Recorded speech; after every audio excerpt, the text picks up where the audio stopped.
Grasya. Unsa din ning grasya? Mao ba kini ang paghumanugkaon, mutig-ab ka, mingon ka grasya sa Ginoo?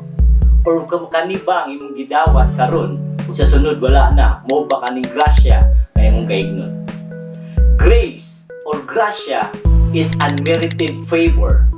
Unmerited favor, but pasabot, gihatag na nga pabor, gihatag na niya bisag dili ka angayan, and it is not from your own doing, but it is a gift from God, that no one may boast. Kung wala ang pabor ang gihatag sa Ginoo, wala ta.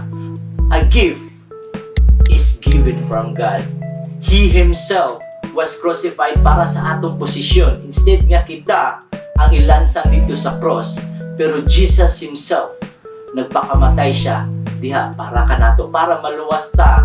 Nagpakamatay siya kanato para imong posisyon o imong mga sala malimpyo. That is gift, a grace coming from God. Subusa karon, I challenge you my friend, nga dili lang ka maka-experience sa grasya nga 3 times a day lang ka makakaon, kung dili maka-experience kang everlasting life. Kung gusto ka karon dayon, I lead you in prayer.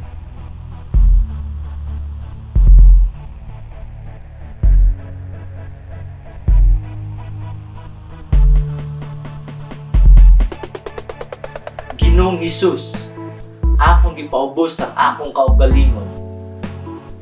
Salamat sa pagluwas ka nako dito sa cross. Karon, ako ikaw gidawat as a Lord and Savior sa akong kinabuhi ug akong dawaton ang grasya nga imong ihatag diri kanako. Salamat sa kapasiluanan sa akong mga sala. Salamat sa bago nga kinabuhi. Salamat sa eternal life nga gihatag kanako. Sugod karon, imo na ako Ginoo. Amen. Kung imo tong gibuhat kato nga prayer, nakabaton ka bago nga kinabuhi. Kung dili lang ka nakabaton og bago nga kinabuhi, kung dili nahimo kang anak sa Ginoo. According sa John 1:12, to those who have received and accepted Him, He gave the right to become the children of God.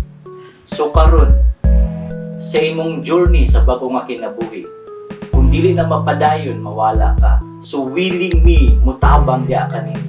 Ana ang mga number sa ubos aning nga screen. We're willing to reach you out and help you. Kay dili mi gusto nga malaglag o mawala ka, because this is the life that God is willing for you to have. Pwede sad ka mag-PM sa mong Facebook page. Kung na-bless ka ani nga message karon, don't forget to share this para daghan pud ma-bless sa manimo. Daghan salamat.